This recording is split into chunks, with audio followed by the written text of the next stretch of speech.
साहब मैंने जगन्नाथ को रंगे हाथों गिरफ्तार कर लिया है। क्या? सर मैं ठीक बोल रहा हूँ? हाँ मैं आता हूँ, मैं अभी आता हूँ।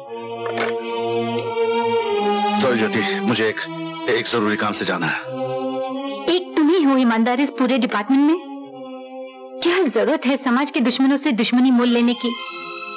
क्या करूं कामनी, ये तो इस वर्दी का कर्ज है। मैं तो इंसाफ के लिए जी रहा हूं, इंसाफ के लिए मर भी सकता हूं। नहीं। अरे कामनी, मैं पुलिस ऑफिसर हूं।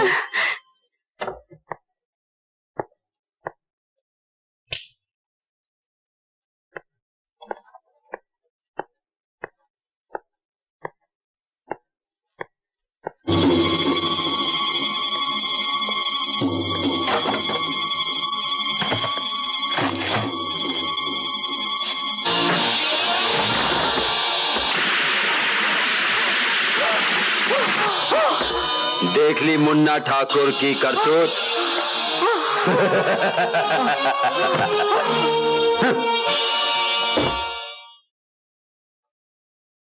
अरे पापा यहाँ से है? मैं अभी पापा को जगाती हूँ। पापा को किसी करूंगी, पापा उठ जाएंगे। अरे पापा नहीं उठे। मम्मी मम्मी देखो पापा नहीं उठे। हाँ सुनिए,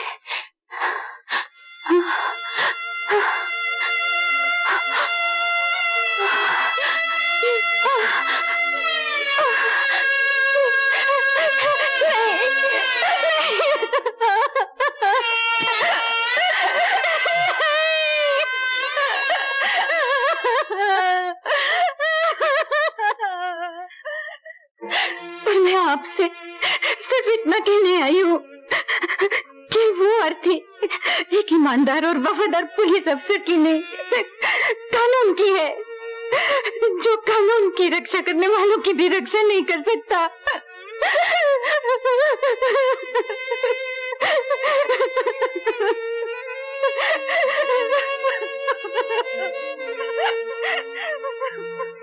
ऑब्जेक्शन माय लॉर्ड, अदालत में बयान और सबूत पेश किए जाते हैं।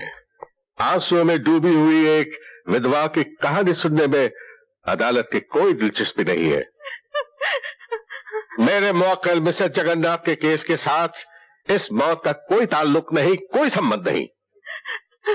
इसलिए मैं दरख्वास्त करता हूं कि मेरे मुवक्किल को बाइज्जत रिहा किया जाए।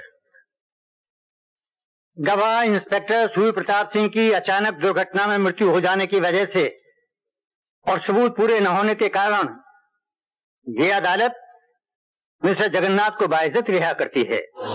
Milord, with your kind permission मैं अदालत से कुछ कहना चाहता हूं। ऑब्जेक्शन मिलॉर्ड, अदालत के फैसले के खिलाफ कुछ भी कहना अदालत की तौहीन है। Objection overruled. Thank you milord, मैं कानून और अदालत की तहे दिल से इज्जत करता हूं, पर सच्चाई की आवाज को बयान करना अदालत की तौहीन नहीं है। आपको जो कुछ कहना है कटघरे में खड़े होकर कह सकते हैं। कटघरे में खड़े होने से कानून की आंखों पर जो पट्टी बंधी हुई है वो खुल तो नहीं सकती। मेरी आवाज तो आप भी सुन सकते हैं, जगन्नाथ भी सुन सकता है, जनता भी सुन सकती है। यह रिहाई जगन्नाथ की नहीं, एक गुनाहगार की है। यह मौत एक इंस्पेक्टर की नहीं, यह हत्या कानून की है। और मैं कानून की सौगंध खाकर कहता हूं, मैं लॉर्ड, अगर एक सूर्य प्रताप सिंह मरेगा तो कानून हर पल हजारों सूर्य प्रताप सिंह पैदा कर देगा। एक पुलिस वाले की मौत उसके बाकी साथी पुलिस वालों को उस आदमी का जाति दुश्मन बना देती है। जगन्नाथ समाज का दुश्मन है और उसे कानून के शिकंजे में जकड़ने के लिए मैं हथकड़ी पहनाऊंगा, सबूत के साथ, बयान के साथ। We'll see that too.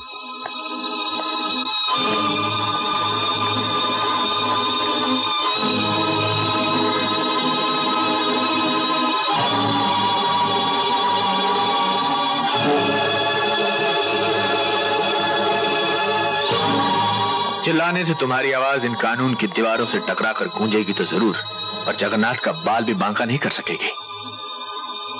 कुछ लोग कानून को अंधा समझते हैं, लेकिन मैं उसे बहरा और अपाहिज भी मानता हूं। Good bye. अमर तुम?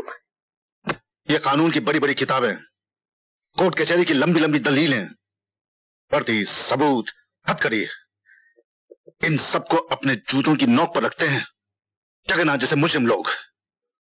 ज्योति, कभी कभी तो जी चाहता है कि जगन्नाथ जैसे मुस्लिम लोगों को गोली से भून दूं, उसके बाद चाहे फांसी भी लग जाए, इस बात का गम नहीं होगा। फिर आप में और उस गुनहगार में क्या फर्क रह जाएगा? जगन्नाथ के लिए कानून तोड़ने का कोई कानून नहीं है, पर कानून बरकरार रखने के लिए आपके पास बहुत से कानून है। यही वजह है कि आपके लिए वर्दी है और उसके लिए हथकड़ी। उसने सबूत मिटा दिया, आपकी गवाह की जुबान बंद कर दी। आप उसके आदमी को अपना गवाह बना के कटघरे में खड़ा कर दीजिए, जो उसके खिलाफ अपनी जुबान खोल सके।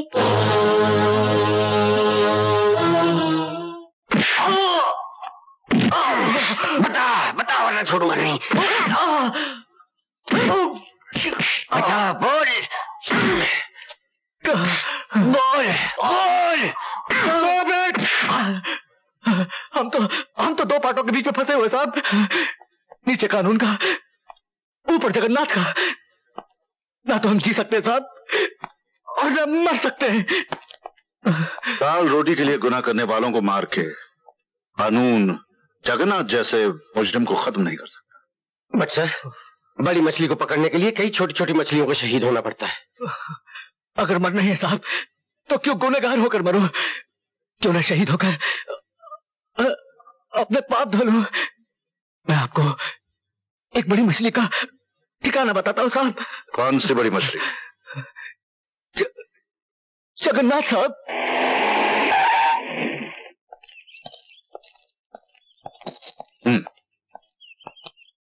हाय अमर, ये क्या है? आप ऑर्डर इशू कर दीजिए सर।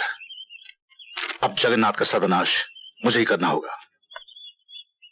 तुम तो जानते हो अमर, यही ना कि जगन्नाथ का खौफ समाज के साथ साथ पूरे पुलिस डिपार्टमेंट पर छाया हुआ है।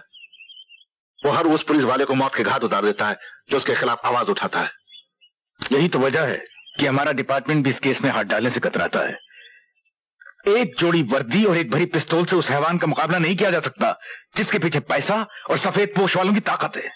तभी तो मैं ये साबित करना चाहता हूं सर कि जब ये वर्दी बेदर्दी से पेश आती है तो बड़े बड़े जगन्नाथ जैसे ताकतवरों की अर्थी उड़ जाती है। अमर, तुम्हारा ये जज्बा हमारे पुलिस डिपार्टमेंट में एक नई जान और एक नया जोश पैदा कर देगा। उनमें एक नया हौसला पैदा होगा। मैं और पुलिस डिपार्टमेंट तुम्हारे साथ हैं। All the best. Thank you sir.